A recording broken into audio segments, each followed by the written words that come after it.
बिस्मिल्लाहिर्रहमानिर्रहीम।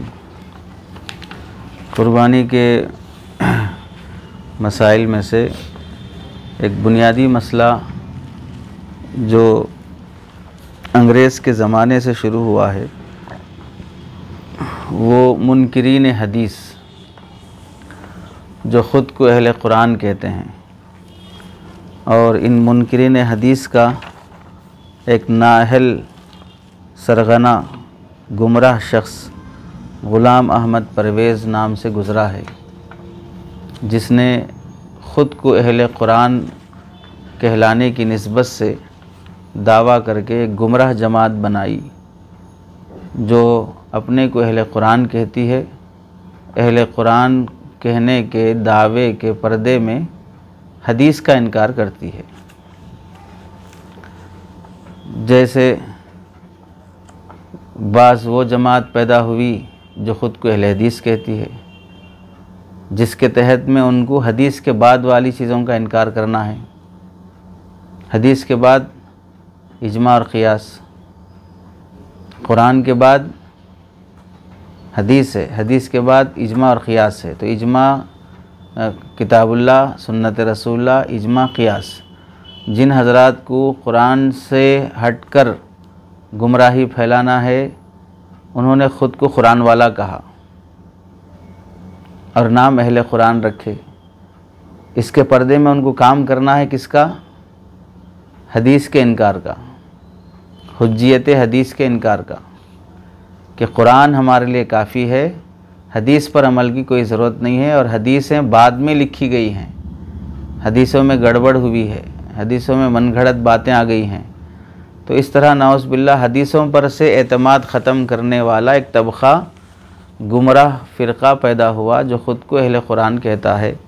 मुख्तलिफ़ नज़रियात हैं उनके, जब फ़िरक़ों के मुतालिक़ मुहाज़रात होंगे तो उसकी तफसील उस वक्त आएगी। और जो लोग इजमा और क़ियास का इनकार करना चाहते हैं, फ़ुक़हा के कारनामों का इनकार करना चाहते हैं, इजमा उम्मत से साबित शुदा मसाइल का इनकार करना चाहते हैं, उन्होंने अपना नाम अहले हदीस रखा ताकि हदीस के बाद वाली चीज़ों का इनकार कर दें। मुनकिरीन इजमा, मुनकिरीन क़ियास कहा जाएगा तो नाम अच्छा नहीं लगेगा। अगर अहले हदीस कहा जाएगा तो नाम अच्छा लगेगा, मुनकिरीन हदीस कहा जाएगा तो नाम अच्छा नहीं लगेगा, अहले कुरान कहा जाएगा तो नाम अच्छा लगेगा। पता चला फितने और फैलाने वाले और बातिल ताकतें भी अपना नाम अच्छा रखती हैं। अरे समझे, नाम तो हर आदमी अच्छा रखना चाहता है, चाहे काम कितना भी ख़राब करे। तो इस गिरोह का एक नज़रिया ये भी था और है कि क़ुरबानी का शरीयत में कोई सबूत ही नहीं है, शरअन क़ुरबानी साबित ही नहीं है।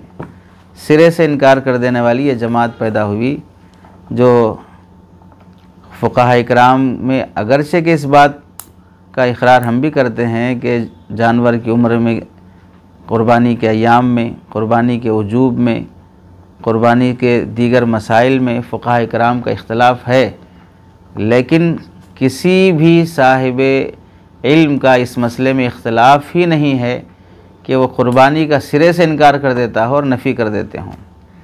नफ्स मशरूइयत पर तमाम उम्मत मुस्लिमा और जमहूर उम्मत का इत्तेफ़ाक़ है और इजमा है कि क़ुरबानी बहर सूरत कुरान से इख्तसारन और अहादीस से पूरी वजाहत और तफसील के साथ फ़ज़ाइल भी, अहकाम भी साबित हैं। और फिर तवातुर के साथ जो अमल चला आ रहा है, एक है तवातुर क़ौली, दूसरा है तवातुर फ़ेली। कोई बात मुतवातिर तरीक़े से साबित होती हुई आना और कोई काम तवातुर के साथ चलते हुए अमलन नस्लन दर नस्ल, नस्लम बाद नस्लिन चलते हुए आना। उसमें से एक अमल ये भी है क़ुरबानी, जो हर ज़माने में 1400 साल से लेकर अब तक हर नस्ल में, हर कौम में, हर सदी में लाखों करोड़ों मुसलमान इस अमल को इबादत समझकर करते हुए आए हैं।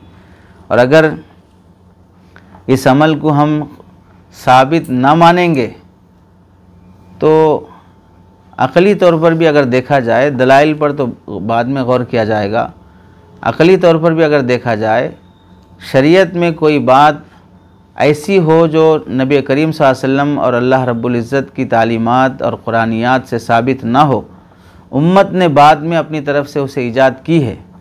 तो मतलब यह हुआ कि 1400 साल के अरसे में कोई ऐसा माई का लाल पैदा नहीं हो सका कि 1400 साल से शरीयत में कुर्बानी जैसा अमल साबित नहीं था और वो 1400 साल से चले आ रहा है। कोई मुहक्किक इस्लाम के अंदर पैदा नहीं हो सका जो ये साबित कर सके कि कुर्बानी शरीयत में नहीं थी, लोगों ने ईजाद कर दी। और ये साहब पैदा हुए अंग्रेज़ की नस्ल के, जो साबित करने लगे 1400 साल से चली आने वाली कुर्बानी वो शरअन साबित नहीं है। और पूरी उम्मत मुस्लिमा में इतने जो माहिरीन गुज़रे हैं हर फ़न के, उन फ़न के माहिरीन में से किसी को ये तौफ़ीक़ नसीब नहीं हुई कि वो गौर करे कि कुर्बानी क्या वाक़ईतन साबित है। अब या तो इसको सही माने, इस एक हौले को सही माने कि इसने जो हरकतें की है वही सही है, बाकी पूरी उम्मत मुस्लिमा को गलत माने, या पूरी उम्मत मुस्लिमा को सही माने और इसको गलत माने। अब जिसकी जैसी अक़ल हो वैसा माने। अरे समझे, जाहिर सी बात है अल्लाह ताला ने इस्लाम के अंदर ऐसे ऐसे उलमा पैदा किए हैं, मुजद्दिदीन और मुहाफ़िज़ीन पैदा किए हैं, जिन्होंने इस्लाम में अगर कोई भी इहदास दीन में नई बात पैदा करना हो जाता था तो वो फ़ौरन टोकते, तंबीह करते, हर सदी में मुजद्दिद पैदा होते रहे। इनमें से किसी से भी कभी ऐसा नहीं हुआ कि वो अदना दर्जे से भी इस बात की तरफ इशारा दें और कहें कि कुर्बानी जो है वो शरअन साबित नहीं है। फ़लाँ सन में, फ़लाँ तारीख़ में, फ़लाँ बादशाह ने इस अमल को ईजाद किया है, फ़लाँ की तूफ़ानी हालात में या वबाई अहवाल में उनसे बचने के लिए इन्होंने एक कुर्बानी का अमल शुरू किया। कुछ तो भी ऐसा तारीख़ में कोई वाक़या होता कि अगर शरीयत से साबित नहीं होती। फिर क्या बात है कि तवातुर के साथ 1400 साल से पूरी दुनिया के मुसलमानों का एक बड़ा तबक़ा जो साहिब निसाब है, हर साल एहतमाम से कुर्बानी करते हुए आया है, फिर भी कोई उस पर टोक नहीं सका। तो फिर ताज्जुब की बात है कि भाई क्या वजह है कि 1400 साल के पूरे अरसे सहाबा के, ताबईन के, तबे ताबईन के, फ़ुक़हा के, मुहद्दिसीन के, औलिया के, ये सब दौर जुहला के गुज़रे हैं नौज़-बिल्लाह। किसी को भी इल्म नहीं हो सका कि ये गलत हो रहा है, सिर्फ़ इसको सही मालूम हो रहा कि कुर्बानी शरीयत में साबित ही नहीं है, वो गलत था, किसी को मालूम नहीं हो सका। आखिर कौन सी पैदावार हो तुम, कहाँ से ला रहे ये सब चीज़ें? अरे नहीं समझे। बिल्कुल इसी तरह के 1400 साल से पूरी उम्मत मुस्लिमा में 20 रकात तरावी का अहतमाम चले आ रहा है, तो किसी को इल्म नहीं हो सका कि नहीं 8 ही रकात है, 14 रकात 20 रकात नहीं है। आपको ही इल्म हुआ अंग्रेज़ के बाद से। आखिर ये तहक़ीक़ात कौन दे रहा आपको पीछे से? अरे समझे, तहक़ीक़ात अगर ऊपर से नाजिल होती हैं तो समझेंगे, पीछे से नाजिल होती हैं तो क्या समझेंगे? अरे समझे नहीं समझे। इसी वास्ते देखें कि हर दौर में, चाहे अब्बासी दौर हो, खलीफा उमवी दौर हो, हर दौर में कुरान पर भी काम हुआ, हदीस पर भी काम हुआ, फ़िक़ह पर भी काम हुआ, शरीयत की तौज़ी, तशरीह और इशाअत पर भी काम हुआ। इतने उलूम जो मुरतब हुए हैं इस ज़माने में मुरतब हुए या सहाबा ताबईन और तबे ताबईन के ज़माने मुरतब हुए? उस ज़माने मुरतब हो गए। उन सब को तरतीब देते हुए मुहद्दिसीन अपनी हदीस की किताबों में फ़ज़ाइल कुर्बानी के अहादीस, जानवर से मुतालिक़, अल्लाह के नबी के अमल से मुतालिक़, सहाबा से मुतालिक़ जो अहादीस ज़िक्र करते जा रहे हैं, उन सब को इल्म नहीं हो रहा कि भाई हम गलत हदीसें नकल कर रहे हैं कुर्बानी से मुतालिक़, जब साबित ही नहीं है। अरे समझे नहीं समझे।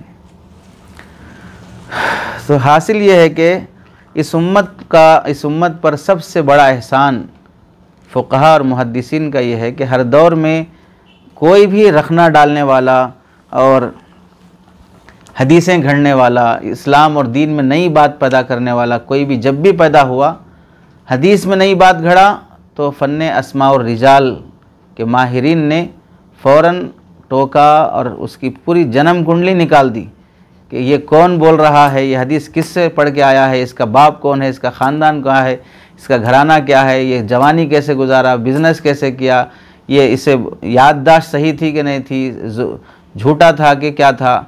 हर उसकी एक एक हरकत को नकल करके उसका एक मेयार मुतयन कर दिया। जिस तरह एक बाप अपने बेटे को जितना करीब से जानता है, वैसे फ़न्ने अस्मा और रिजाल वाले, रिवायत करने वाले मुहद्दिसीन को जानते हैं कि अगर ये सही है तो पूरी इसकी जन्म कुंडली बोल देते, जिससे मौजू हदीसें घड़ने वालों को मौका ही नहीं मिल सका कि हदीस में कुछ खराबी पैदा कर सकें।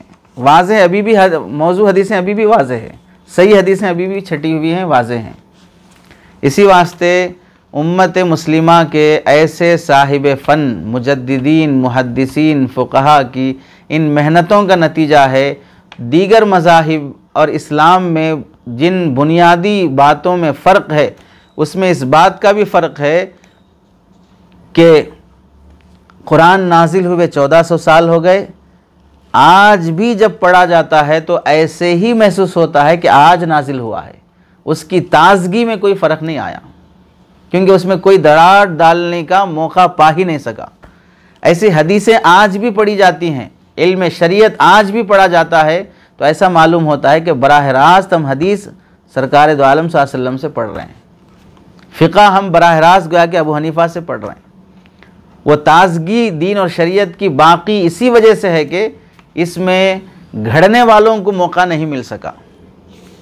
अब जब मौजू और मनगढ़ंत बातें नहीं आ सकी तो जो दीन, जो शरीयत, जो इल्म अल्लाह और उसके रसूल से सालों से 1400 साल से आया और साबित है, वो अपनी असली हालत पर बाकी है। और जो चीज़ अपनी असली हालत पर बाकी रहती है उसके अंदर वही ताज़गी रहती है, वही मज़ा, वही लज्जत रहती है। इस वास्ते हर साल लाखों उलमा बन रहे हैं, कभी ऐसा महसूस नहीं हुआ कि भाई ये तो पुराना इल्म है। हर साल पढ़ने वाले के लिए भी नया है, हर साल अमल करने वाले के लिए भी नया है। ऐसा नहीं है कि चंद साल अमल करने के बाद कोई कि भाई इसमें कोई नयापन लाना चाहिए। अरे 1400 साल से 2 ही रकात फजर की पढ़ते आए हैं, कुछ नयापन लाना चाहिए। जो भी ऐसा सोचेगा सलाम फिरने के बाद उसे मेंटल हॉस्पिटल में एडमिट किया जाएगा, क्योंकि नयापन आप वहाँ से पैदा करके ला सकते हैं। यहाँ सब उतनी अकल नहीं है कि पैदा कर सकें, आप वहाँ जाएं। अरे समझे नहीं समझे, ये बहुत बड़ा एहसान है उम्मत मुस्लिमा पर, उलमा का, मुहद्दिसीन का, कि जिन्होंने हिफाजत का जो काम किया है, जिसकी वजह से दीन, शरीयत, कुरान, हदीस अपनी असली हालत पर बाकी है। और किसी चीज़ का अपनी असली हालत पर बाकी होना बहुत बड़ी नेमत है। असली हालत से बिगड़ गए तो फिर क्या रहता है। लेकिन उसके बावजूद भी उम्मत का ये मुनकिरीन हदीस वाला तबक़ा हदीस, कुरान को, तालीमात नबविया को बुनियाद बनाने के बजाय अपनी अक़ल और जहन को बुनियाद बना कर के जो बातें हमें अक़ल के मुआफ़िक़ लगती हैं वो हम उसे सही मानेंगे, जो अक़ल के मुआफ़िक़ नहीं लगती हैं हम उसे सही नहीं मानेंगे। इस वजह से बहुत से उन अहकामात को जो इनकी अक़ल में नहीं आ रही हैं तो उन अहकामात को इनकार कर देते हैं कि भाई हमारी समझ में नहीं आ रही है। तो जाहिर सी बात, अगर हमारी समझ में नहीं आ रही हैं उसकी वजह से इनकार कर देना बुनियाद है। यानी किसी की समझ में कोई बात ना आना ये बुनियाद है कि उस बात का ही क्या कर दिया जाए, इनकार कर दिया जाए। तो बकौल हज़रत थानवी रहमतुल्लाह अलैह के आपके पैदा होने का तरीक़ा भी हमको समझ में नहीं आ रहा, कहाँ से पैदा हो रहे आप? अरे इंसान कहाँ से पैदा हो रहा है? बारिश के ख़तरों में गिर रहे हैं इंसान, दरख्त के पत्तों पे लग रहे हैं इंसान, कहाँ से निकल रहे हैं इंसान? जिस जगह से निकल रहे हैं उस जगह से आपका निकलना हमको समझ में नहीं आ रहा है। वापस जाएं आप हमारी समझ में नहीं आ रहे हैं। तो इस बुनियाद पर तो इंसान की नस्ल का भी इनकार कर देना पड़ेगा आपको। तो आपकी समझ यार कहाँ से बन गई कि आपकी अक़ल में जो आए वही सही है और जो ना आए वो सही नहीं है? तो आपकी अक़ल इस दर्जे, मीज़ान और तराजू, मेयार कैसे बन गई कि भाई अक़ल आपकी ही मोतबर हो और रसूलुल्लाह सल्लल्लाहु अलैहि वसल्लम और सहाबा की अक़ल मोतबर ना हो, और आपकी अक़ल पे जो आए फिट वो सही है, जो ना आए वो अनफिट है? ये क्या मतलब रहेगा? इस लिहाज से तो हर इंसान दूसरे की समझ में नहीं आ रहा है। तो ये वो तबक़ा है जो दौरे जाहिलियत से भी बदतर तबक़ा है, जिन्होंने इस्लाम के बारे में ऐसी बातें घड़ना शुरू की जो काम हिफाजत का सहाबा ने, ताबईन ने, फ़ुक़हा और मुहद्दिसीन ने किया है, उन सब का इनकार करके अहकाम को अक़ल पर मौक़ूफ़ रख देना। तो अगर ये रहेगा तो इन फ़ुक़हा की, मुहद्दिसीन की जो मेहनतें अपनी अक़लों को शरीयत के ताबे करके कि हमको समझ में नहीं आ रहा है तो हमारी अक़ल कोई बुनियाद ही नहीं है, हम शरीयत के ताबे हैं, कुरान हदीस के ताबे हैं, ये अपने आप को अल्लाह और उसके रसूल के ताबे करके दीन और शरीयत को मुरत्तब करके हिफाजत का मामला अब तक जो चलते आया है उन सब पर पानी फेर दिया गया, इसको बुनियाद बना के कि भाई हमारी अकल में नहीं आ रहा है। आज आप जवान हैं तो आपकी अकल मोतबर है, जब आप 6 साल के थे तो तब आपकी अकल क्या थी? तो उस वक्त आपकी अकल मोतबर मानी जाएगी नहीं मानी जाएगी? अब आप फिर 60 साल के हो जाएंगे तो फिर उस वक्त आपकी अकल मोतबर मानी जाएगी नहीं मानी जाएगी?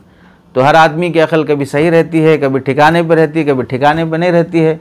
तो फिर ऐसी सूरत में क्या कहा जाए भाई, बाज़ मरतबा आदमी अकल से पैदल होता है, बाज़ मरतबा आदमी अकल उधार पे दे देता है। अरे पैसे जैसा उधार देता है वैसे अकल भी क्या करता है, उधार पे दे देता है। यानी एक अरसा जैसा पैसा इसके पास नहीं रहता, कर्ज दे दिया है दूसरे के पास रहता, जितने दिन इसका पैसा दूसरे के पास रहेगा ये फ़कीर भिखारी रहेगा। उतना एक अरसा आदमी अपनी अकल दूसरे के हवाले कर्ज दे देता है तो उतने दिन ये क्या रहेगा, बेअकल रहेगा। तो उन दिनों में आपकी बातों का क्या एतबार किया जाएगा? लेकिन फिर भी अजीब बात यह है कि दुनिया में पागलों के मानने वाली भी एक कौम कसीर तादाद में पैदा हो जाती है। अरे समझे नहीं समझे? जैसे किसी मुल्क के बारे में मशहूर है कि किसी मौके पर पागल खाने का दरवाज़ा किसी वजह से खुल गया, तो पागल खाने में 446 के आसपास पागल थे, तो वो सब निकल के भाग गए। तो पूरा मुल्क परेशान हो गया कि भाई इन पागलों को पकड़ें कैसे? अब फैल गए अब सारे मुल्क में, अब कौन पागल है बोल के कैसे पहचाने? तो एक अक्लमंद से पूछे तो उसने कहा ऐसा कोई मसला नहीं है, 10 आदमी मेरे साथ हो जाओ, अब चल मेरे घोड़े चल बोल के जैसा एक के पीछे एक का दामन पकड़ के चलते हैं वैसे हम मुल्क की गलियों में घूमना शुरू करेंगे, और जितने भी पागल होंगे उनको ये चीज़ अपने पागलपने की ही दिखेगी, तो वो सारे पागल हमारी लाइन में लगना शुरू हो जाएंगे। तो 10 आदमी मिलके पूरे मुल्क की गलियां घूमना शुरू हुए। 2-3 दिन या शाम होते होते 700 के आसपास पागल लाइन में लग गए, सबको लेके जेल में वापस फिर हॉस्पिटल में आ गए। मसला अभी हल नहीं हुआ, मसला और परेशान कुन हो गया कि भागे थे 446 लेकिन आए 700। पता चला मुल्क में बास वो पागल भी हैं जो पागल खाने से बाहर रहते हैं। अरे समझे नहीं समझे? मुल्क में वो पागल भी हैं जो पागल खाने से बाहर रहते हैं, बल्कि मुल्क से बाहर भी बास पागल रहते हैं। अरे मुल्क के बास पागल मुल्क से बाहर भी रहते हैं। चलिए,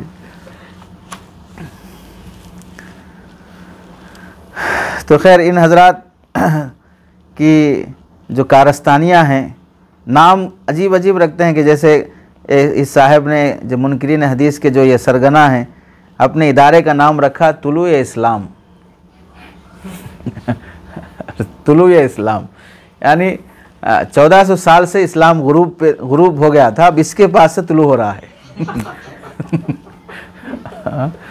तुलूए इस्लाम नाम भी देखे रखते भी हैं तो कैसे रखते हैं, और काम कैसे कर रहे हैं, गुरूब इस्लाम के कर रहे हैं। हज़रत थानवी यही फरमाते हैं, नाम अच्छे अच्छे रख लेते हैं और काम पूरे ख़राब और क्या बोलते हैं वो शरीयत के ख़िलाफ़ करते हैं। अहले कुरान नाम कितना अच्छा है, कुरान वाले भी अहलुल कुरान, और ऐसे ही देखिए अहले हदीस, हम ऐसे लग रहे भाई हम खबीज़ हैं क्या? तुम ही हदीस। नाम कितने अच्छे रखते हैं और काम कैसे रहते हैं देखिए, पूरी उम्मत में इंतशार, फितना, इख्तिलाफ। तुलू इस्लाम नाम है, गया क्या गुरूब हो गया था इस्लाम, इसके ज़माने से तुलू हो रहा है, बल्कि यही तुलू करा रहा है इस्लाम को जो गुरूब हो चुका था ऐसी तहक़ीक़ात से। तो इन हजरात की भी दलीलें हैं जिसे ये दलील समझते हैं, बल्कि ये हफ़वात और पागलपने की जो ख़यालात होते हैं उस तरह के ख़यालात को ये लोग दलील बना के पेश करते हैं। चुनांचे देखो कि अच्छा चलिए, ये अजीब बात है कि नाम इस फ़िरक़े का ये है कि अहले कुरान, तो चाहिए क्या था कि आप अपने दावे पर कुरान से आयत पेश करते, लेकिन इस पूरे मसले में एक कुरान की आयत पेश नहीं कर सके अपनी किताबों में कि कुरान से साफ साबित हो रहा है कि कुर्बानी का कुरान में कहीं ज़िक्र नहीं है और कुर्बानी करना मना है, शरीयत में कुर्बानी साबित नहीं है। इस पर कुरान की कोई आयत पूरी किताब में लिखी हुई अपनी पूरी किताब में कहीं साबित नहीं कर सकते। और नाम क्या रखे हैं? अब जैसे उसमें इससे पहले के मुहाजरे में कि 9 ज़िलहिज्जा का रोज़ा रखना है, तो पूरी इस मौजू में एक हदीस पेश नहीं कर सके और नाम है हदीस। अरे समझे नहीं समझे? तो इस मसले में भी यही है कि कुरान मजीद की कोई आयत नहीं पेश कर सके, और जाहिर से मुनकिरीन हदीस हैं तो हदीस तो पेश नहीं कर सकते। हदीस का इनकार करने वाला हदीस क्या पेश करेगा, तो हदीस का इकरार करने वाला हो जाएगा। और फिर वो चंद बातें जिसको ये दलील समझ के पेश करते हैं, उनमें से एक बात यह है कि कुरान मजीद में कुर्बानी का कहीं पर भी तस्करा नहीं है। चुनांचे ये साहिब की किताब है कुरानी फ़ैसले, उसके सफ़ा नंबर 54 पर लिखते हैं कि हज़रत खलील अकबर और हज़रत इस्माइल के तिज़कार जलीला के ज़िम्न में कुरान ने यह कहीं नहीं कहा है कि इस वाक़ये अज़ीमा की याद में जानवरों को ज़िबह किया करो। हत्ता कि हज़रत इस्माइल अलैहिस्सलाम की जगह मेंढा ज़िबह करने का वाक़या भी कुरान में नहीं, तौरात में है। ठीक है, ये इस साहिब की दलील है। चुनांचे अब इस दलील का हम जायज़ा अगर लेते हैं कि भाई पहली बात तो है कि कुरान मजीद में कहीं भी कुर्बानी का ज़िक्र नहीं है। अब देखिए, पहली बात इस सिलसिले में हमको समझना चाहिए, अल्लाह ताला ने कुर्बानी में के सिलसिले में सूरतुल कौसर में अल्लाह ताला फरमाते हैं फसल्लि लिरब्बिका वन्हर। ये बहुत छोटी आयत है कुरान मजीद की। अहले कुरान है तो सूरह बकरा याद नहीं होता तो कम से कम सूरह कौसर तो याद होना चाहिए। 3 ही आयतें हैं उसमें। इन आयत में अल्लाह ताला क्या फरमाते हैं, अपने रब के लिए नमाज पढ़ो और कुर्बानी करो। वनहर, अब इस वनहर में जितने भी तर्जुमा करने वाले मुतरजिमीन ने किया है, शाह अब्दुल कादिर जिलानी हों, शाह रफ़ीउद्दीन रहमतुल्लाह अलैह हों, हज़रत मौलाना महमूदुल हसन गंगोही हों देवबंदी हों, हज़रत मौलाना अशरफ अली थानवी हों, डिप्टी नज़ीर अहमद हो, मौलाना मौदूदी हों, मौलाना अब्दुल माजिद दरियाबादी हों, सनाउल्लाह अमृतसरी अहले हदीस हों, मौलाना अब्दुल सत्तार अहले हदीस हों, जितने भी हज़रात ने किया है, इन सब ने अन्नहर का जो तर्जुमा किया है कुर्बानी करो, कुर्बानी ही का माना लिया है तमाम मुतरजिमीन ने। ये हो गए तर्जुमा निगार। फिर उसके बाद आ जाइए कि अल्लाह के नबी अलैहिस्सलाम की कुरान मजीद की इस आयत की रोशनी में बाज़ ताबईन मशहूर मुहद्दिसीन ने भी इस सिलसिले में तफसीर करते हुए जो हदीसें पेश की है, उसमें से एक हदीस पेश की है, सह्हा रसूलुल्लाह सल्लल्लाहु अलैहि वसल्लम वल मुस्लिमून वजरत बिही सुन्नतु। अल्लाह के नबी अलैहिस्सलाम ने कुर्बानी की और सहाबा ने कुर्बानी की, चुनांचे ये सिलसिला कुर्बानियों का हमेशा से जारी है। तो इतनी बात तो काफ़ी है आपके लिए कि कुरान से साबित है नहीं है। वनहर का तर्जुमा क्या किया जाएगा? तमाम तर्जुमा निगार हजरात ने इसका तर्जुमा कुर्बानी करने का ही जिक्र किया है। तो कुरान मजीद से कुर्बानी का जिक्र साबित हुआ है। दरअसल अगर देखा जाए कुरान मजीद से कुर्बानी का जिक्र सिर्फ इस उम्मत से नहीं बल्कि हज़रत आदम अलैहिस्सलाम से भी साबित है। चुनांचे कुरान मजीद के सूरह माइदा में अल्लाह ताला इज़ क़र्रबा क़ुरबानन फ़तुक़ुब्बिल मिन अहदिहिमा वलम युतक़ब्बल मिनल आख़र, इसमें अल्लाह ताला ने इज़ क़र्रबा क़ुरबानन, जब दोनों ने कुर्बानी पेश की, हज़रत आदम अलैहिस्सलाम की दोनों औलाद ने, उसका तज़किरा अल्लाह ने कुरान मजीद में किया है। तो इससे क्या मालूम हुआ कि कुर्बानी का ज़िक्र कुरान मजीद में मौजूद है। बस कमी यह है कि आप अहले कुरान हो के भी कुरान नहीं पढ़ सके। अरे समझे नहीं समझे? दूसरी जो दलील ये हजरात अपने को दलील के तौर पे पेश करते हैं कि सारी दुनिया में अपने तौर पर कुर्बानियाँ एक रस्म है, इसी तरह हाजियों की वो कुर्बानियाँ जो वो आजकल करते हैं वो भी महज एक तरह की रस्म है, इबादत नहीं है। समझ गए? तो आप बताइए कि कुर्बानी को रस्म बोल रहे, तो बोलना ये है कि आप ये जो कुर्बानी को रस्म बोल रहे हैं ये दावा है या दलील है आपकी? अरे दावा है ना, एक रस्म बोल रहे हैं आप, दलील पेश करो। आप सिर्फ रस्म बोल देने से वो चीज़ रस्म थोड़ी हो जाएगी। चुनांचे इस सिलसिले में भी अगर हम गौर करें तो इसका बआसानी हम समझ सकते हैं। कुर्बानी को जो शख्स रस्म शुमार कर रहा है, तो आप गौर कीजिए कुर्बानी का मकसद अल्लाह ताला ने कुरान मजीद में सूरतुल हज में क्या ज़िक्र किया है, लन यनालल्लाह लुहूमुहा वलाकिन यनालुहु तक़वा मिनकुम। तो क़ुरबानी का मकसद जो है गोश्त पोश्त इस तरह की चीज़ें नहीं हैं। बंदे से अल्लाह ताला उसकी तक़वा परहेज़गारी देखना चाहते हैं। तो क़ुरबानी का मकसद अल्लाह ताला इबादत शुमार करें, तक़वा इबादत है, परहेज़गारी इबादत है, और ये साहब को चीज़ रस्म लग रही है। और दूसरी बात यह है कि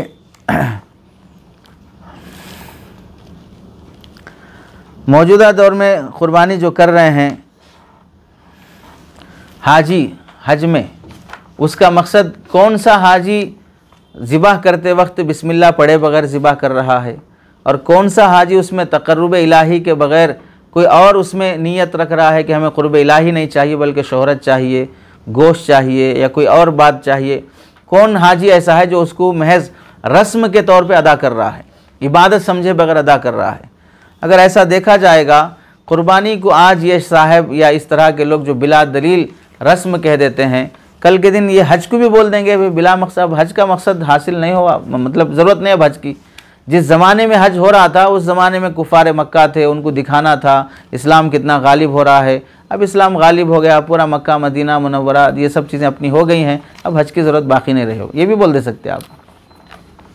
आगे चल के आप ये भी बोल देंगे कि भाई चूँकि नमाज का मकसद है आदमी के अंदर तवाज़ो पैदा होना, तो जो आदमी मुतवाज़े हो गया उस पर नमाज माफ़ हो गई, क्योंकि अब मकसद हासिल हो गया उसको। फिर आगे ये भी बोल देंगे कि आप ज़कात का मकसद जो है असल में लोगों की जो है गुर्बत दूर करना, वो तो मकसद नहीं है, गरीबी तो कभी भी दूर नहीं होगी। अलबत्ता ज़कात का मकसद है माल की मोहब्बत दिल से निकल जाना। अब हर आदमी कहेगा मेरे दिल में माल की मोहब्बत नहीं है साहब, इस वास्ते मैं ज़कात नहीं देता हूँ, क्योंकि मकसद माल की मोहब्बत निकल जाना है ना, वो तो निकल गई मेरे दिल से, इस वास्ते नहीं दे रहा हूँ मैं।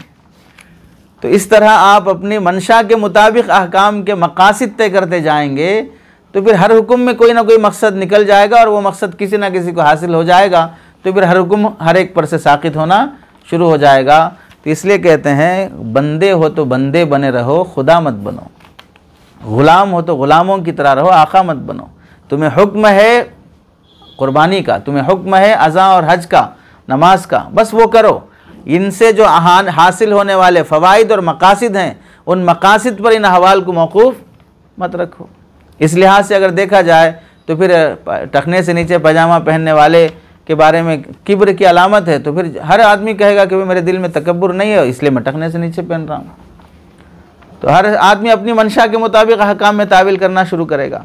ये तो कोई दलील ही नहीं हुई कि भाई आप ये कहते चलेंगे एक तरह की रस्म है बस, और वो चीज़ इबादत के तौर पे नहीं है। तीसरी बात ये हजरात ये करते हैं कि क़ुरबानी में असल जो क़ुरबानी का जो मंशा है, देखिए कितनी अजीब बात है इन लोगों की। क़ुरबानी का जो असल मकसद है, कुरान मजीद में अल्लाह ताला ने फरमाया सुम्मा महिल्लुहा इलल बैतिल अतीक़, क़ुरबानी जानवर ज़िबाह करने का जो जगह है इलल बैतिल अतीक़, वो काबतुल्लाह बैत अतीक़ जो पुराना घर है, यानी काबतुल्लाह में ज़िबाह होना है। इससे मकसद ये है कि हाजी जो हज को जा रहे हैं, क्योंकि पूरे दुनिया के मुख्तलिफ़ ममालिक से मुसलमान वहाँ पर जमा होते हैं, और मुख्तलिफ़ ममालिक के मुसलमानों को एक जगह पर जमने का, इकट्ठा होने का मौका हज की बरकत से मिलता है। तो हम पड़ोसी हुए पाकिस्तान के, बांग्लादेश के, चाइना के, ऐसे ही यमन पड़ोसी हुआ मिस्र का, मिस्र पड़ोसी हुआ सऊदिया का, सऊदिया पड़ोसी हुआ कतर का, कतर पड़ोसी हुआ दुबई का। तो इस तरह ये सारे ममालिक के मुसलमान जमा होते हैं। एक पड़ोसी दूसरे पड़ोसी का इकराम करना चाहिए, ज़ियाफ़त करना चाहिए। तो अब ज़ियाफ़त में वो जानवर काट के एक दूसरे को खिला लिया करते थे, अब वो चीज़ ज़रूरत बाकी नहीं रही, हर एक अपना अपना ट्रैवल से जा रहा है, खा रहा है, अब वो ज़ियाफ़तें बाकी नहीं रही। तो हज में क़ुरबानी का जो असल मकसद है, एक मुल्क दूसरे मुल्क की ज़ियाफ़त करना। अरे समझे, एक मुल्क दूसरे मुल्क की ज़ियाफ़त करना मकसूद था, इसके वास्ते क़ुरबानी थी। तो नतीजा कलाम क्या हुआ, क़ुरबानी हाजियों के एक दूसरे के ममालिक की ज़ियाफ़त की खातिर है, और क़ुरबानी हज के साथ ख़ास है। अरे ये मतलब होगा ना, तो मतलब वो जो गैर हाजी उस पर क़ुरबानी नहीं है, जो गैर हाजी है वो उस पर क़ुरबानी नहीं, ये मतलब होगा। अब इस पर हम गौर करते हैं, क्या वाक़यतन क़ुरबानी का जो मकसद है वो बैनुल अक़वामी ज़ियाफ़त है कि भाई तमाम ममालिक के लोग जमा होते हैं तो एक मुल्क वाले दूसरे मुल्क वाले को ज़ियाफ़त करें। 1400 साल के अरसे में हमें कहीं दिखा दें। पहली बात तो ऐसे मोहतरम से दरख्वास्त है कि कुर्बानी हज के मैदान, हज में जमा होने की जगह कौन कौन सी हैं? मिना, मुज़दलिफ़ा, अरफा और हरम मक्का, ये 3-4 जगह हैं। इन 4 जगहों में जमा होने का तज़किरा कुरान में जहाँ जहाँ पर भी आया है, जैसे दूसरे पारे में ही है अल-हज अशहुर मालूमात के बाद जो आयतें हैं, तो इन जगहों पर जमा होने का तज़किरा कुरान ने किस मकसद के पेश नज़र किया है? ज़िक्र मकसूद है, इस्तिग़फ़ार मकसूद है, इबादत मकसूद है, ये चीज़ें हैं जमा होने की। किसी आयत में अल्लाह ने यह ज़िक्र किया है कि बैनुल अक़वामी मीटिंग हो रही है, तमाम ममालिक के मुसलमान बैठ के एक दूसरे के मुल्क के बारे में डिस्कस करें, एक मुल्क दूसरे मुल्क के हालात के बारे में डिस्कस करें और फिर उसके बाद कुछ फ़ैसले हों। डिस्कस करते, गौर व फ़िक्र करते, मुल्कों के मुल्क एक दूसरे के ममालिक पर के हालात पर गौर व फ़िक्र करते करते थक गए, इस वास्ते बकरे काट काट के एक बकरा दूसरे को खिलाया जा रहा है। अरे समझे?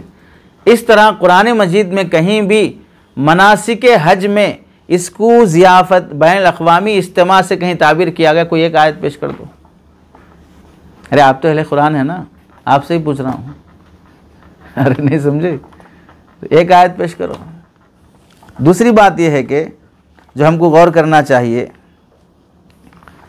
ये जो बैनुल अक़वामी मुलाकात है हाजियों की, एक मुल्क के दूसरे मुल्क के मशवरे करने वाले, तो इनको कितना टाइम चाहिए ये मीटिंगें करने के वास्ते? 8 ज़िलहिज्जा को जाते हैं मिना में, 9 ज़िलहिज्जा को रहते हैं अरफा में, 10 ज़िलहिज्जा को फिर मिना वापस आते हैं। तो इनकी मीटिंगें 8 ज़िलहिज्जा को ख़त्म हो जानी चाहिए या 9 ज़िलहिज्जा को ख़त्म हो जानी चाहिए। अच्छा, 8 ज़िलहिज्जा को भी मीटिंग ख़त्म नहीं हो रही है, 9 को भी ख़त्म नहीं हो रही है, 10 को भी ख़त्म नहीं हो रही है, 11 को भी ख़त्म नहीं हो रही है, 12 को भी ख़त्म नहीं हो रही है। लेकिन अजीब बात है कि मीटिंग तो 5 दिन चलेगी। हज को अगर बैनुल अक़वामी मुलाकात मानी जाए, मीटिंग 5 दिन चलेगी, लेकिन खाना जो इनको 8 ज़िलहिज्जा से भूख लगेगी, बकरा कटेगा 10 ज़िलहिज्जा के बाद। अरे नहीं समझे? तो ये कैसी ज़ियाफ़त हुई पड़ोसियों की? 8 को भी भूखा रखे, 9 को भूखा रखे, 10 को काट के खिला रहे हैं। अरे समझे नहीं समझे? बैनुल अक़वामी ज़ियाफ़त है ना, तो बैनुल अक़वामी ज़ियाफ़त को आप 10 ज़िलहिज्जा पर क्यों मौक़ूफ़ रख रहे हैं? क्यों 8 को खिलाना मना है क्या बकरा काट के? तो इस लिहाज से, इस बेवकूफ़ के लिहाज से तो 8 ज़िलहिज्जा को भी कुर्बानी दुरुस्त हो जाना चाहिए, क्योंकि बैनुल अक़वामी ज़ियाफ़त है ना, ज़ियाफ़त आज भी होना चाहिए। भूख लग रही ना, 8 ज़िलहिज्जा को नहीं लगती भूख। अरे नहीं समझे? यानी कितनी नामाकुल देखे। फिर बेयार क्या है? अक़ल के मुआफ़िक़ समझ में आए तो हम उन अहकाम को मानेंगे। और कैसी अक़ल है ये ताबिरा, जो तालीलात हैं या जो वजूहात बयान कर रहे हैं, ये ख़ुद अक़ल में नहीं आ रही हैं। और तीसरी बात इस मसले में यह है कि आप ये बताएं, हज को जाने वाले हाजी, इनको कौन बैनुल अक़वामी नुमाइंदा बना के भेज रहा है यहाँ से? अरे आज किसान था, खेत में काम कर रहा था, अल्लाह ने पैसे दिए, हज पे जा रहा उन्हें। किसी हाजी को आज तक एहसास हुआ कि मैं मेरे मुल्क का नुमाइंदा बन के जा रहा हूँ? मैं बैनुल अक़वामी मीटिंग में जा रहा हूँ। इनको कौन ये अथॉरिटी दिया कि आप मुल्कों की नुमाइंदगी के लिए जा रहे हैं यहाँ से बोल के? और कौन अपने आप को इस बात का अहल समझता है? समझे नहीं समझे? अरे मुल्की मामलात या तो हुक्मरान तय करेंगे, या मजहबी बातें हैं तो वो अहले इल्म तय करेंगे, फ़ुक़हा तय करेंगे। जाने वाले अवाम को यह हक़ कहाँ से हासिल हो गया कि वो बैनुल अक़वामी मीटिंग करें और मामलात तय करें? अरे समझे नहीं समझे? कुछ तो भी अक़ल में आना चाहिए कि मैं क्या बोल रहा हूँ। ये इससे और इन बातों से मैं इनकार करना चाह रहा हूँ, कुर्बानी की शरई हैसियत का, ऐसी बातों से। और दूसरी बात यह है कि मिल्लत के इन तमाम मसाइल में हम सबको ये मालूम होना चाहिए कि पूरे खुलफ़ाए राशिदीन का दौर, खिलाफत बनु उमैया का दौर, खिलाफत बनु अब्बासिया का दौर, फिर मुस्लिम ममालिक खिलाफत उस्मानिया का दौर, इन तमाम अदवार में कहीं भी आप दिखा दें कि हज को किसी ने बैनुल अक़वामी मीटिंग कहा हो और बैनुल अक़वामी ज़ियाफ़त कहीं खुलफ़ाए राशिदीन एक दूसरे को खिला रहे हों, सहाबा एक दूसरे को खिला रहे हों, ताबईन एक दूसरे, क्यों भाई बैनुल अक़वामी मीटिंग में जमा हुए हम सब लोग, किसी तारीख की किसी एक चीज़ से साबित कर दें। तो ये ख़ुद बेवकूफ़ी है कि हज को बैन अक़वामी मीटिंग कहा जाए, फिर उसमें दी जाने वाली क़ुरबानी को बैन अक़वामी ज़ियाफ़त कहा जाए। फिर दूसरी बात यह है कि क़ुरबानी को अगर हज के साथ ख़ास किया जाएगा तो अल्लाह के नबी अलैहिस्सलाम 10 साल मदीना मुनव्वरा में रहे और 10 साल में कोई हज आप अलैहिस्सलाम ने 9 साल में नहीं फरमाया। सिर्फ आखिरी साल वफ़ात से पहले आप अलैहिस्सलाम ने हज किया है, लेकिन क़ुरबानी आप अलैहिस्सलाम ने 9 साल भी पाबंदी से की है। और ये साहब जो कह रहे हैं, दावा कर रहे हैं कि बैन अक़वामी मीटिंग की ज़ियाफ़त है, तो 9 साल तो आप पर हज ही फ़र्ज़ नहीं हुआ था, लेकिन क़ुरबानी बाहर सूरत हर साल दी जा रही थी, तो फिर वो क़ुरबानी क्या थी? वो ये तो हज तो नहीं था ना वहाँ पर। अरे हज ही नहीं फ़र्ज़ हुआ था, लेकिन मदीना मुनव्वरा में क़ुरबानी तो दी ही जा रही थी। और आप किस दावे से आप बोलना चाह रहे हैं कि वो हज की क़ुरबानी है, हज के साथ ताल्लुक़ है, उसका हज से अलावा कहीं और क़ुरबानी का ताल्लुक़ नहीं है। समझे नहीं समझे? इसी तरह इन साहब का एक ये भी दावा है कि अल्लाह के नबी अलैहिस्सलाम 9 ज़िलहिज्जा में जब हज फ़र्ज़ हुआ तो ख़ुद तशरीफ़ नहीं ले गए, हज़रत अबू बकर रज़ी अल्लाह तआला को अमीर बना के भेजा है, तो सही है। फिर अगले साल आप अलैहिस्सलाम तशरीफ़ ले गए और वहाँ पर आप अलैहिस्सलाम ने क़ुरबानी की है। तो इस वास्ते क़ुरबानी मक्का मुकर्रमा के साथ ख़ास है। तो अब इन साहिब के हौलेपन की बातें देखो। पहले तो हज को वो बैन अक़वामी ज़ियाफ़त शुमार कराए क़ुरबानी को, फिर उसके बाद हज के साथ ख़ास रखे, अब फिर उसके बाद क़ुरबानी को ख़ास कर रहे हैं मक्का मुकर्रमा के साथ, यानी क़ुरबानी मक्का मुकर्रमा के साथ ख़ास है। वहाँ अगर की जाती है तो ये क़ुरबानी दुरुस्त है। तो इसका मतलब ये हुआ कि दुनिया भर के लोग अगर मक्का मुकर्रमा अपना जानवर पहुँचा दें और वहाँ क़ुरबानी करें तो आप तस्लीम कर लेंगे। तो मतलब है कि क़ुरबानी के अब तक जो मुनकिर थे, अब इस एक दर्जे में आप नीचे उतर गए कि नहीं, आप मक्के में मुकर्रमा में जाके क़ुरबानी करें तो हम तस्लीम कर लेंगे। लेकिन अगर कोई आदमी ऐसा है कि भाई मक्का मुकर्रमा अपना जानवर नहीं पहुंचा सकता, वो अपने ही मुल्क में करना चाह रहा है, तो आप उसे तस्लीम करेंगे नहीं करेंगे? अरे समझे नहीं समझे? तो जाहिर सी बात है, किस कदर नादानी की बात है कि सहाबा इकराम जो हज पर नहीं जाया करते थे, अल्लाह के नबी अलैहिस्सलाम जो हज पर तशरीफ़ नहीं ले गए 9 साल तक, आप हर साल एहतमाम से क़ुरबानी करते रहे। तो इससे पता चला क़ुरबानी का अमल हज के साथ ख़ास नहीं है, क़ुरबानी का अमल मक्का मुकर्रमा के साथ ख़ास नहीं है, क़ुरबानी बैन अक़वामी ज़ियाफ़त का कोई तरीक़ा नहीं है, क़ुरबानी मुस्तक़िल इबादत है।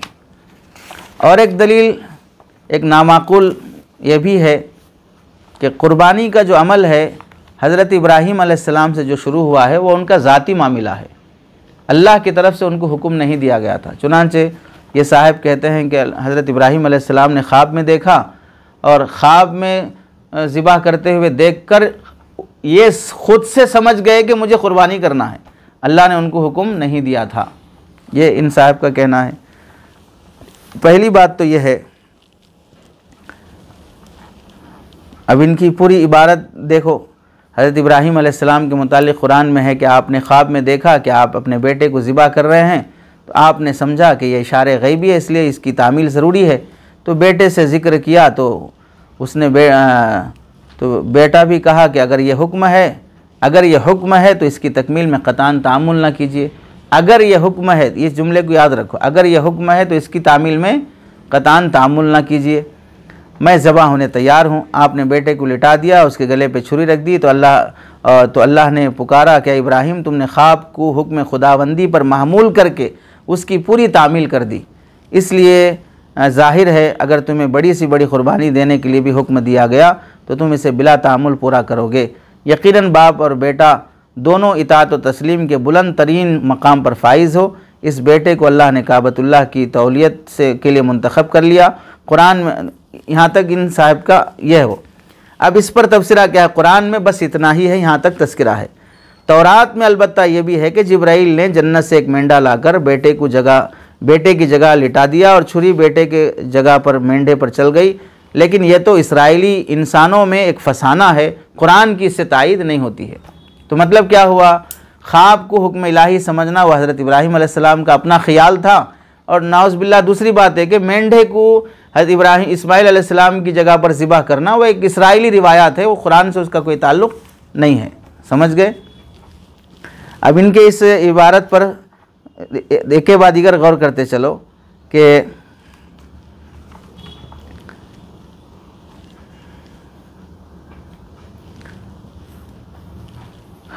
पहला जुमला है जिस पर गौर करना चाहिए कि अगर ये हुक्म है तो इसकी तामील में क़तअन तामुल ना कीजिए। तो ये अगर का जो लफ्ज़ है कुरान में क्या है, या अबति फ़अल मा तुअमर सतजिदुनी इंशाअल्लाहु मिनस साबिरीन। अब इसमें कौन सा लफ्ज़ ऐसा है शर्त हरफिया, कौन सा ऐसा हर्फ है जिससे शर्त का माना अदा हो रहा हो। अगर आपने समझा है कि इशारे गैबी है, अगर आपको यह हुक्म है, जबकि हज़रत इस्माइल अलैहिस्सलाम तो ये बोल रहे हैं या अबति फ़अल मा तुअमर, आपको जो हुक्म मिला वो आप कीजिए। अगर आपको ये हुक्म मिला हो, ये अंदाज़ कुरान का है ही नहीं, तो मतलब ये हुआ कि तर्जुमा करने में ही खबासत दिखा रहे हो, कुरान के तर्जुमे में ही गड़बड़ी कर रहे हो और तुम्हें तर्जुमा करना नहीं आ रहा है और ना तर्जुमा नहीं करना आ रहा है तुम्हें। दूसरी बात इसमें हमें गौर करने की ये है कि हज़रत इब्राहीम अलैहिस्सलाम को इस कुर्बानी का हुक्म नहीं दिया गया था। उन्होंने ख्वाब में देखा कि वो बेटे को ज़िबा कर रहे हैं और अपनी मोहब्बत और उसमें वो ज़िबा करने के लिए तैयार हो गए। तो अब हमें गौर करना यह है कि अब जब कुर्बानी का हुक्म नहीं मिला, महज वो ख्वाब था, ख्वाब को वो कुर्बानी का हुक्म समझ गए, तो फिर ये साहब ख़ुद अपनी किताब में लिखते हैं, वो कुरानी फ़ैसले किताब में, कि ये वाक़िए अज़ीमा जिसका हज़रत इब्राहीम अलैहिस्सलाम ने ख्वाब के ज़रिए से अंजाम दिया है, बोल के लिख रहे हैं। भाई जब एक ख्वाब है वो चीज़ और उसे हुक्म इलाही नहीं है, तो फिर वाक़िया अज़ीमा कैसे हो गया हो? अरे नहीं समझे, अजीम होने के लिए भी तो उसका हुक्म मिला हो तो करे तो अजीम होता ना। आप तुम्हारे अंदाज़े ताबीर से तो ये बोल रहे हो कुरानी हुक्म नहीं था, वो एक इशारा था, उसे आप हुक्म समझ गए, तो फिर उसे तो एक मामूली चीज़ बना के शुमार करना था। तो आप उसे एक वाक़ई अजीमा का जुमला भी लिख रहे हैं, तो पता चला आपको उर्दू भी लिखना नहीं आ रहा है, किस बात को किस तरह ताबीर करना भी नहीं आ रहा है, और आप एक फ़िरक़ा बनाने चले हैं। अरे समझे नहीं समझे। दूसरी बात कुरान मजीद के तर्जुमानी की जो अभी हो गई है, और तीसरी जो बात हमको समझना है कि आपने समझा कि ये इशारे गैबी है। इस साहब का लिखना जो है, ख्वाब को देखकर हज़रत इब्राहीम अलैहिस्सलाम ने समझा कि ये इशारे गैबी है। हज़रत इस्माइल अलैहिस्सलाम क्या फरमा रहे हैं, इफ़अल मा तुअमर। ठीक है, अब थोड़ी देर के लिए समझो, हज़रत इब्राहीम है, हज़रत इस्माइल अलैहिस्सलाम है। हज़रत इब्राहीम भी नबी हैं, इस्माइल होने वाले नबी हैं, ये बिलफ़ेल नबी हैं, वो बिलक़ुव्वा नबी हैं। तो एक नबी दूसरे नबी के लिए ज़िबा का अमल कर रहा है, और वो दोनों या एक बिलफ़ेल बहर सूरत तो नबी है। नबी की औलाद हज़रत इस्माइल अलैहिस्सलाम, वो अपने बाप से पैदा हुई है, पली बड़ी है, बाप को समझती है, बाप बेटे को समझता है। तो अब जब हज़रत इस्माइल अलैहिस्सलाम को इब्राहीम अलैहिस्सलाम ने सुनाया कि मैं ज़िबा करना चाह रहा हूँ, या ज़िबा करने का अल्लाह ने हुक्म दिया है, कुछ भी बात जो भी ताबीर हज़रत इब्राहीम ने सुनाई है, या मैंने ख्वाब में देखा है कि मैं तुम्हें ज़िबा कर रहा हूँ। आयत में तो वही है ना, मैंने ख्वाब में देखा, इन्नी रायतु फिल मनाम अन्नी अज़बहु का, मैं तुम्हें ज़िबा कर रहा हूँ। तो तुम्हारी क्या राय है, माँ जाता रहा, तुम क्या सोच रहे हो। तो अब इसमें बेटा, ये जुमला सुनने के बाद बेटा बाप को समझ रहा है, माँ तुअमर, समझ रहे, मैंने ख्वाब में देखा है। तो इब्राहीम अलैहिस्सलाम वजाहत कर रहे हैं, अरा फिल मनाम, मैंने ख्वाब में देखा है। समझ नहीं समझ रहे, बाप ख्वाब सुना रहा है, तो बेटा क्या कर रहा है, आपको जो हुक्म मिला है वो कीजिए। मतलब क्या हुआ, इस्माइल अलैहिस्सलाम में बताना चाह रहे हैं, आपका ख्वाब भी ख्वाब नहीं है, आप नबी हैं, और नबी का ख्वाब भी वही के दर्जे में होता है। और जिस तरह वही के ज़रिए से कोई हुक्म नाजिल होता है, अंबिया को ख्वाब के ज़रिए से भी हकाम दिए जाते हैं, आप अपना हुक्म पूरा कीजिए। तो ये बेटा जो बिलक़ुव्वा नबी बनने वाला है, वो मनशे नबी को और मनशे खुदा को समझकर उसे अम्र इलाही पे महमूल कर रहा है। और ये शख्स 1400 साल के बाद पैदा होकर हौला ये कह रहा है कि वो इशारे गैबी था। अरे हुक्म इलाही और इशारे गैबी में फ़र्क होता नहीं होता। इशारे का मतलब यह है कि हुक्म नहीं मिला, ऐसा समझ में आ रहा, बस समझ में आना अलग चीज़ है, हुक्म मिलना अलग चीज़ है। हुक्म आला दर्जे का होता है। हज़रत इस्माइल अलैहिस्सलाम फरमाते मा तुअमर, मा अमरा या मुरू का तर्जुमा इशारा करना किस लुगत वाले ने लिखा है, नहीं समझे। तुअमर फ़ेले मजहूल हुआ, फ़ेले मजहूल का तर्जुमा इशारा हुआ या इशारा समझ ख्याल किया गया। तो अमरा यामुरु का तर्जुमा इशारा करना किस लुगत में लिखा हुआ है, लेकिन तुमने उसको लिखा है ये इशारे गैबी, उन्होंने समझा, मतलब हुआ तुम्हें लुगत का भी इल्म नहीं है। अरे समझे नहीं समझे, तुम्हें लुगत का भी इल्म नहीं है कि कौन से अरबी लफ्ज़ का कौन सा माना आता है। एक किसी मुफस्सिर का हवाला लिख दो जिसमें किसी मुफस्सिर ने इफ़अल मा तुअमर का तर्जुमा ये लिखा हो कि इशारे गैबी था, हुक्म इलाही नहीं था। अरे समझे नहीं समझे, तो इससे पता चला ना कुरान मजीद का तर्जुमा करना आ रहा है, ना लुगत आ रही है, ना उर्दू आ रहा है, सबसे खाली पैदल वो एक शरीयत के हुक्म को मनसूख करने चला है और उससे मशरूयत को ख़त्म करने चला है। और दूसरी बात यह है कि इसी दावे में उस साहब ने कहा था ना कि कुरान मजीद में इसका तज़किरा नहीं है मेंढा के ज़िक्र करने का, बल्कि वो इसराइलियात में से है, उससे कुरान की तायीद नहीं होती, इसने कहा था। अब चलें देखें कुरान मजीद के सूरह साफ़ात में है, अल्लाह फरमाते हैं व फ़दैनाहु बिज़िब्हिन अज़ीम। फ़दैनाहु बिज़िब्हिन अज़ीम में कौन सा फ़दैना मुराद है? फ़िदिया देना, मतलब बदला देकर हम बदले में हम ज़िबा कर दिया, ज़िब्ह अज़ीम। तो ये फ़दैनाहु बिज़िब्हिन अज़ीम जो कुरान ताबीर कर रहा है, इसी में मुराद है वो चीज़ के हज़रत इस्माइल की बदले में मेंढा ज़िबा कर दिया गया और उस ज़िबा को ज़िब्ह अज़ीम शुमार किया गया। और ये शख्स कह रहा है कि मेंढा बदल में ज़िबा करना कुरान में ज़िक्र नहीं है, वो इसराइलियात में से है, नाम अहले कुरान का है। कम से कम इतना कुरान तो अपने दावे पर तो पढ़ लेना चाहिए। पूरा कुरान नहीं पढ़ सका, कम से कम अपने दावे के मुताबिक तो भी कुरान पढ़ लेना चाहिए ना। अरे समझे नहीं समझे।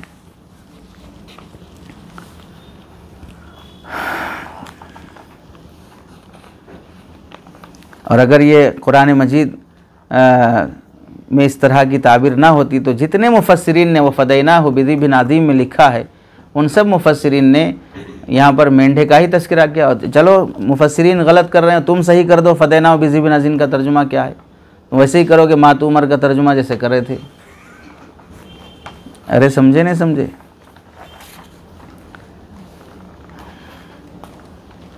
इसलिए जितने इस तरह के दलाइल हैं सब अहमकाना दलाइल हैं जिससे कुर्बानी की मशरूयत को ख़त्म करना चाहते हैं। और यही साहब जो मुनकिरीन हदीस हैं एक बात ये भी कहते हैं जाहिलाना तौर पर कि कुर्बानी के बजाय रकम को ज़रूरतमंदों पे, मोहताजों पे ख़र्च कर देना चाहिए। अगर समझो कि एक साल में 3 लाख जानवर ख़र्च होते हों, 3 लाख जानवरों पर कितने करोड़ों रुपए ख़र्च होंगे, उससे कितनी गरीब बच्चियों और यतीम बच्चियों के निकाह हो सकते हैं। खैर इसका तो तफसीली जवाब मुस्तकिल इस पर मुहाज़रा है, बाद में किसी मौके से या आपके साथिज़ा करेंगे। पहली बात तो यह है कि क़ुरबानी इबादत अब मान ले रहे, मतलब है कि क़ुरबानी के बजाय करना चाहिए, नहीं क़ुरबानी भी ठीक है, उसके बजाय गरीबों की मदद भी होना चाहिए। तो पहला सवाल है कि दो इबादतों में तकाबुल करने की ज़रूरत क्या है। अगर नमाज का वक्त है, उधर कुरान भी कोई पढ़ना चाह रहा है, तो तुम ये क्यों बोल रहे हो कि भाई कुरान के बजाय नमाज़ पढ़ लो, नमाज के बजाय कुरान पढ़ लो। ये क्यों नहीं बोलते कि दोनों कर लो। अरे समझे नहीं समझे, तकाबुल करके एक से महरूम करना क्यों चाहते हो। और दूसरी बात है कि तुम्हें किसने बताया कि यतीम बच्चों की, गरीब बच्चों की मदद मुसलमान नहीं करते हैं, वो भी करते हैं। गरीब और यतीम बच्चे की मदद करने के लिए क्या ज़रूरी है कि क़ुरबानी छोड़कर ही की जाए, क़ुरबानी के साथ भी हो सकती है। और तीसरी बात यह है कि अगर क़ुरबानी पर पैसा खर्च होने वाला माल यतीम बच्चों और गरीब बच्चों पर ज़्यादा खर्च होने का ज़्यादा हक़ रखता है, तो फिर अल्लाह के नबी अलैहिस्सलाम के बारे में हदीस में आया कि आपने हज के मौके पर 100 ऊँट ज़बह फरमाए। आहदन नबी सल्लल्लाहु अलैहि वसल्लम मिअता बदनतिन फ़अमरनी बिलुहूमिहा फ़क़समतुहा। हज़रत अली रज़ी अल्लाह तआला फरमाते हैं मैंने आप अलैहिस्सलाम ने 100 ऊँट ज़बह किया और मुझे उनको तक़सीम करने का हुक्म दिया। बुखारी शरीफ की रिवायत है, मैंने उसको तक़सीम किया। तो अब बताएं, आप अलैहिस्सलाम के ज़माने में बेवा लोग नहीं थे, यतीम नहीं थे, तो आपने उसके बावजूद भी 100 ऊँट ज़िबा किए, तो नाउज़ुबिल्लाह क्या ये भी कहोगे कि आप अलैहिस्सलाम ने फजूल खर्ची की, 1 ऊँट काफ़ी था, बाकी 99 ऊँटों का पैसा गरीबों में लगाना चाहिए था। तो अब आप नबी को दीन सिखाएंगे नाउज़ुबिल्लाह। अरे समझे नहीं समझे। और सबसे बड़ी दलील तो जो समझने के लिए वो ये है कि कुर्बानी से मुताल्लिक़ ये अमल मुतवातिर है। तवातुर से नस्लम बाद नस्लिन ये चलते आ रहा है।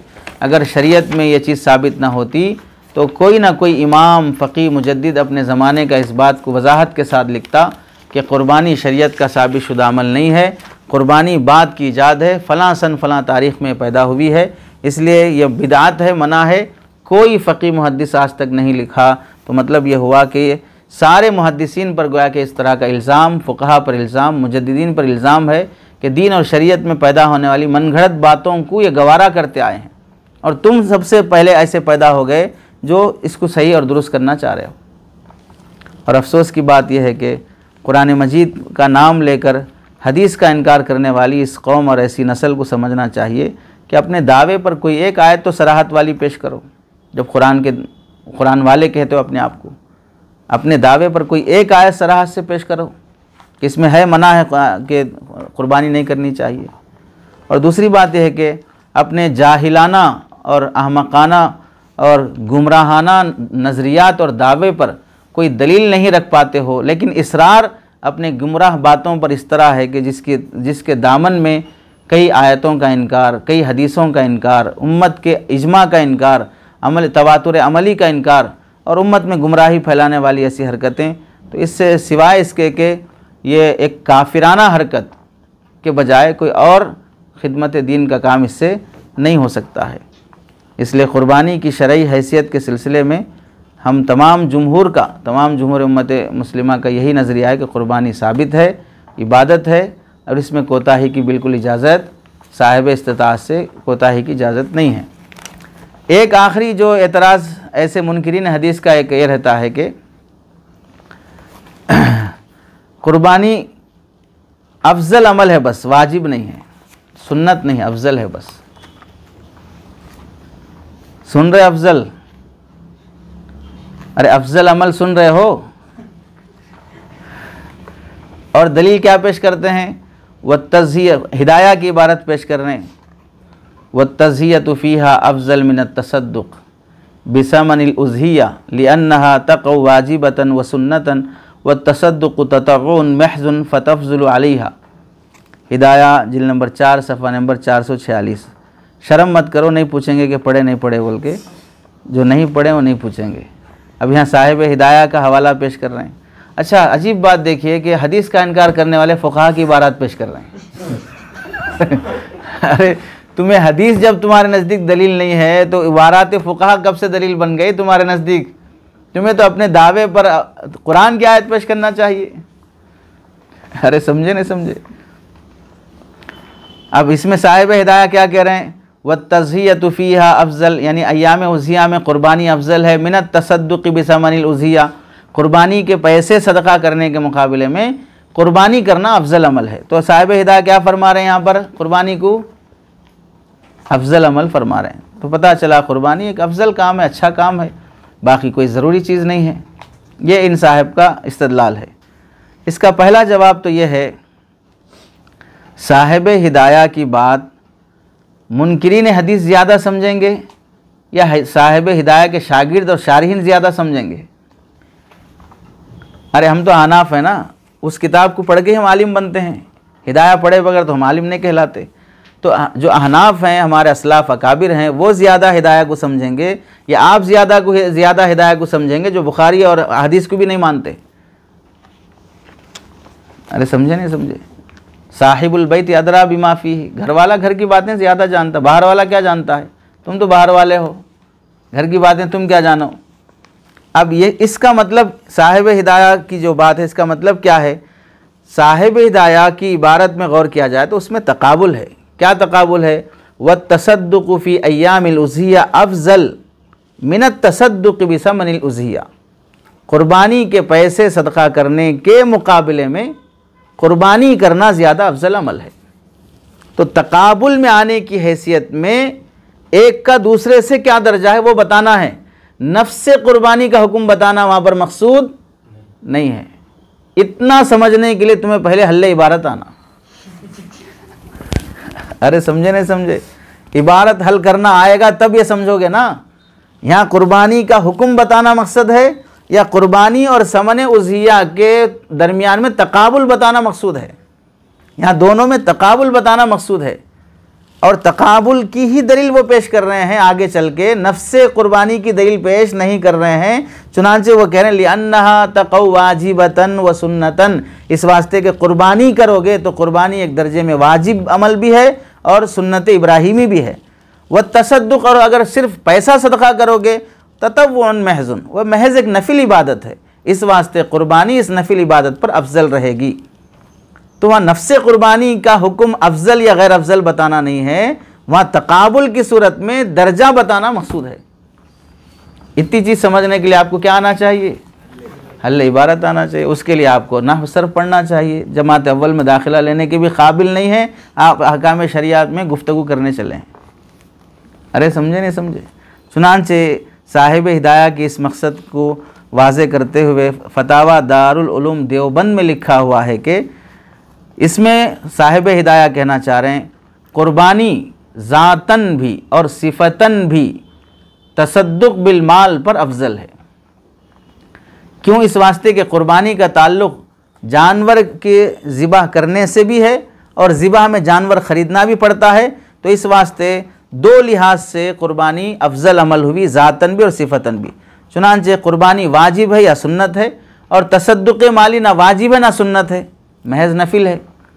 तो अब जाहिर है कि इबादत वाजिबा हो या इबादत मसनूना हो, वह इबादत नफलिया पर बाहर सूरत क्या होंगे? अफजल होंगे। और ज़ातन इसलिए भी अफजल है कि कुर्बानी में फ़िदाए जान है, एक जान को फ़िदा कर देना है। कुर्बानी में फ़िदाए जान है और फ़िदा अदाए माल है। फ़िदाए जान है और अदाए माल है, और तसद्दुक़ में सिर्फ अदाए माल है। समझ गए? और जाहिर सी बात है जिसमें दो इबादतें जमा हो वह इबादत अफजल होती है उस पर जिसमें सिर्फ एक ही इबादत जमा हो। कुर्बानी में दो इबादतें हैं, एक फ़िदाए जान अदाए माल, ठीक, और तसद्दुक़ में सिर्फ अदाए माल है। और जिस अमल में दो इबादतें जमा हो वह अमल अफजल होता है उस इबादत पर जिसमें एक ही इबादत, उस अमल पर जिसमें एक ही इबादत जमा हो। तो ये बताना मकसूद है साहिब हिदाया का। ठीक है। दूसरा जवाब, चलिए मान लेते हैं कि कुर्बानी अफजल अमल है, लेकिन आपको ये किसने कहा कि जो अमल अफजल है वो वाजिब नहीं होता है? अफजल और वाजिब दूसरे दोनों में तनाफ़ी की निस्बत किसने कही है? अरे आग और पानी दोनों में तबायुन की निस्बत है, अफजल और वाजिब दोनों में तबायुन की निस्बत है, ये किसने कहा है? ऐसा तो कोई उसूल नहीं है। एक अमल वाजिब भी हो और अफजल भी हो, ऐसा हो सकता है, दोनों जमा हो सकते हैं। आपको ये चीज़ समझ में नहीं आ रही हो, पता चला कि आप मंतिक भी पढ़े हुए नहीं हैं। कितने उलूम से बेबहरा हैं आप, और आप अहले कुरान भी हैं। अरे समझे नहीं समझे? चुनांचे शरीयत में कितने अहकाम हैं जो फ़ी नफ्सी अफजल भी हैं और वाजिब बल्कि फ़र्ज़ भी हैं।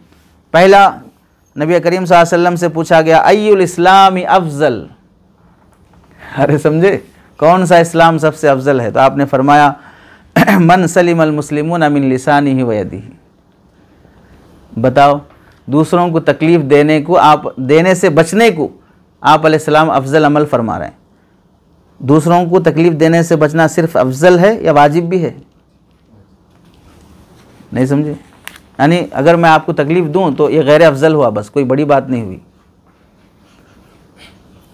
अरे समझे नहीं समझे? तो इस लिहाज से अगर हम आपको इतने दरमियान में जो आपकी बेइज्जती करते हुए आ रहे हैं, इससे आपको तकलीफ़ हुई हो तो मैं सिर्फ गैर अफजल अमल कर रहा हूँ, कोई बड़ा काम तो नहीं कर रहा हूँ। अरे समझे नहीं समझे? चलिए उसके बाद फिर आप अलैहिस्सलाम से क्या पूछ रहे हैं? अय्युल आमाल या अफजल। पहला था अय्युल इस्लाम या अफजल, अय्युल आमाल या अफजल। तो आपने फरमाया ईमानुम बिल्लाहि व रसूली। अय्युल आमाल, कौन सा अमल अफजल है? तो आप अलैहिस्सलाम फरमा रहे अल्लाह और उसके रसूल पर ईमान लाना। अल्लाह और उसके रसूल पर ईमान लाना सिर्फ अफजल है या फ़र्ज़ है? पता चला अफजल अमल फ़र्ज़ भी हो सकता है। तीसरा सवाल है सुम्मा माज़ा, फिर क्या आप पूछ, क्या अमल अफजल है? तो फरमाया अल जिहाद फ़ी सबीलिल्लाह। इसको अफजल फरमा रहे हैं। जिहाद फ़ी सबीलिल्लाह बवक्त ज़रूरत सिर्फ अफजल है या वाजिब भी है? चौथा सवाल सुम्मा माज़ा, फिर क्या है? तो आपने फरमाया हज्जुम मबरूरुन, हज मबरूर अफजल अमल है। हज सिर्फ अफजल है या फ़र्ज़ है? ये बुखारी और मुस्लिम की रिवायतें हैं। पता चला शरीयत में किसी अमल का अफजल होना उसके वाजिब और फ़र्ज़ होने के मुनाफी नहीं है। और ऐसे ही कुरान मजीद की कितनी कुरान मजीद की आयत में देख लें, फ़स्आउ इला ज़िक्रिल्लाहि व दरुल बै ज़ालिकुम खैरुल लकुम इन कुंतुम तअलमून। अज़ान जुमा के बाद बै रोक दो, ज़ालिकुम खैरुल लकुम, ये तुम्हारे लिए बेहतर है। अज़ान जुमा के बाद बै से रुक जाना सिर्फ बेहतर काम है या वाजिब अमल है? अरे नहीं समझे, तो कम से कम कुरान तो समझ जाना चाहिए अपने दावे पर कि अफजल वाजिब और फ़र्ज़ के मुनाफी नहीं हो सकता है। चुनांचे दूसरी आयत के इस्तिदलाल में दूसरी आयत, वलो आमन अहलुल किताबि लकाना खैरल लहुम, अहले किताब अगर ईमान ला लेते लकाना खैरल लहुम, तो उनके लिए बेहतर बात होती। अहले किताब का ईमान लाना सिर्फ बेहतर है या उन पर फ़र्ज़ है ईमान लाना? पता चला खैर और फ़र्ज़ दोनों जमा हो सकते हैं, फ़र्ज़ भी है और खैर का काम भी है। तीसरी आयत, वस्सुल्हु खैर, सुलह आपस में मुसालहत ये अच्छा काम है। तो आपस में लड़ाई झगड़ा हो तो मुसालह सिर्फ खैर का काम है या वाजिब है मुसालहत? तो इन सब आयत से पता चल रहा है। आगे, अस्सलातु खैरुम मिनन नौम, फजर के लिए उठना सिर्फ बेहतर है या वाजिब है? अरे समझे नहीं समझे? पता चला कि आप अज़ान भी नहीं सुन रहे हैं या अज़ान भी नहीं समझ रहे आप। आगे कुरान में अल्लाह फरमाते हैं, वला तक़ूलू सलासा, और सलातु खैरुम मिनन कुरान में नहीं है बाद में ये समझेंगे कि कुरान में बोल दिए देखो बोल, वला तक़ूलू सलासा इंतहू खैरल लकुम, तीन माबूद की बात ना करो, रुक जाओ इससे, खैरल लकुम तुम्हारे लिए क्या होगा? अब बताओ, तीन माबूद का से की गवाही से रुक जाना सिर्फ खैर है या फ़र्ज़ है? ये सब चीज़ें वो हैं कि जिसमें अफजल होते हुए भी कोई बात अपनी जगह फ़र्ज़ हो सकती है।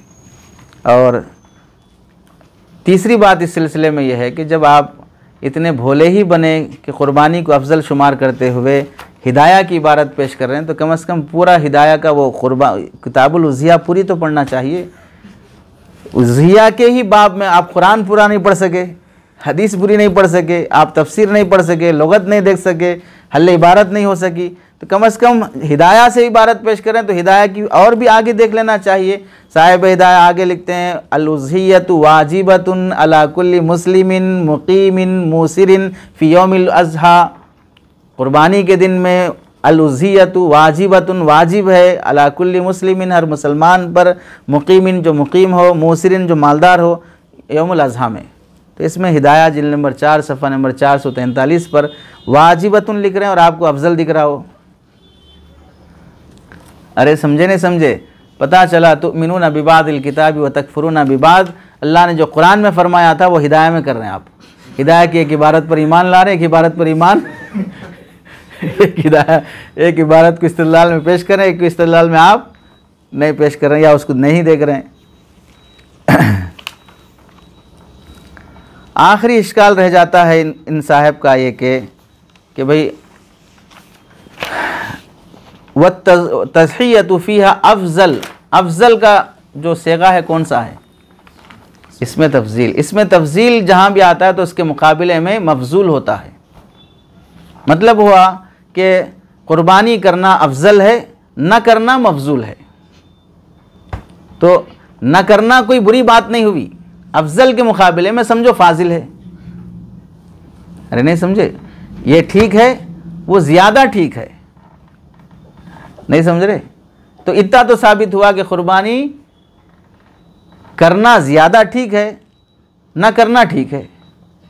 अरे समझे? क़ुरबानी करना बेहतरीन काम है, ना करना बेहतर है, क्योंकि अफ़ज़ल के मुकाबले में मफ़ज़ूल होता ही। चुनांचे जैसे आप देखते हैं कि अफ़ज़लुस सहाबती अबू बकर, सहाबा में सबसे अफ़ज़ल कौन है? तो अबू बकर रज़ी अल्लाह तआला अन्हु के मुकाबले में जो हैं वो सहाबा मफ़ज़ूल हैं। मतलब है कि वो भी फ़ज़ल वाले ही हैं, समझ रहे? उनकी बुराई नहीं की जा रही, वो भी फ़ज़ल वाले ही हैं। तो मतलब क़ुरबानी करने वाले अफ़ज़ल हैं, ना करने वाले भी फ़ज़ल वाले ही हैं। तो इससे ना करना भी एक अच्छा काम ही साबित हुआ ना। अरे समझे नहीं समझे? उसका जवाब यह है कि इसमें तफ़ज़ील की ख़ुसूसियत यह है, कभी कभार वो इसमें तफ़ज़ील तक़ाबुल में जब इस्तेमाल होता है तो वो अफ़ज़ल और मफ़ज़ूल के माने में इस्तेमाल होता है, और कभी कभार इसमें तफजील नफ्से फ़ेल के लिए भी इस्तेमाल होता है। उसके लिए आपको सर्फ अच्छी तरह आना पड़ता,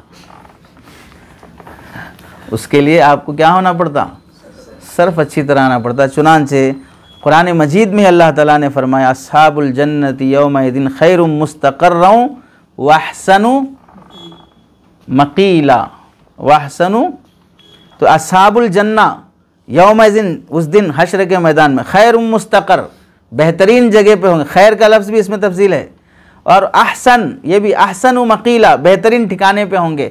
अहसन के मुकाबले में हसन। अस्हाबुल जन्ना अहसन मक़ीला, बेहतरीन ठिकाने में होंगे, तो मुकाबले में कौन है, जहन्नमी लोग। तो जहन्नमी लोग भी एक अच्छे ठिकाने में होंगे, मतलब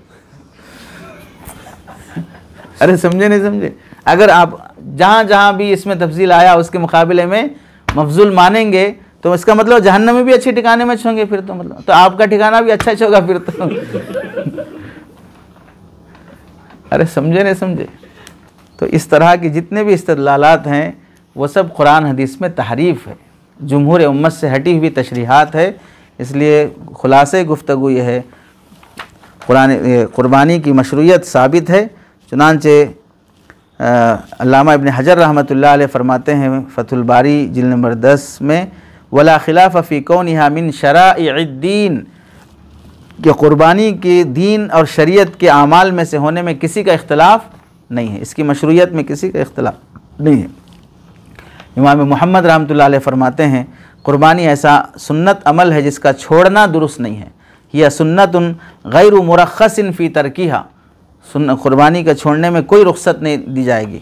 इब्न उसैमीन रहमतुल्लाह अलैह फरमाते हैं, जो माज़ी करीब के गुज़रे हुए फ़ुक़हा अरब में से, वो फरमाते हैं हादा आराउल उलमा व अदिल्लतुहुम सुक़नाहा लियुबय्यिना शअनल उज़हिया व अहमियतहा फ़िद्दीन वल अदिल्ला फ़ीहा तकादु तकुनु मुतकाफ़ियतन व सुलूकु सबीलिल इहतियात अन ला यदआहा माल कुदरती अलैहा। तो क्या लिख रहे हैं, ये तो फ़ुक़हा के आरात है, कोई उसे वाजिब मान रहा, कोई उसे सुन्नत मान रहा है, लेकिन इन तमाम दलाइल से हटकर क़तई नज़र सुलूक सबील एहतियात, एहतियात वाला रास्ता यही है, अन ला यदआहा माल कुदरती अलैहा, कुर्बानी की इस्तिताअत होने के बावजूद कुर्बानी नहीं छोड़ना चाहिए।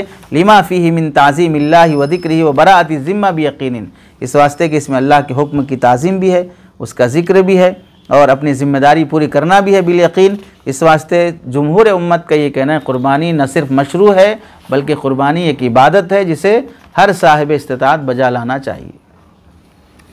अरे समझे नहीं समझे। अल्लाह हम सबको समझ नसीब फरमाए।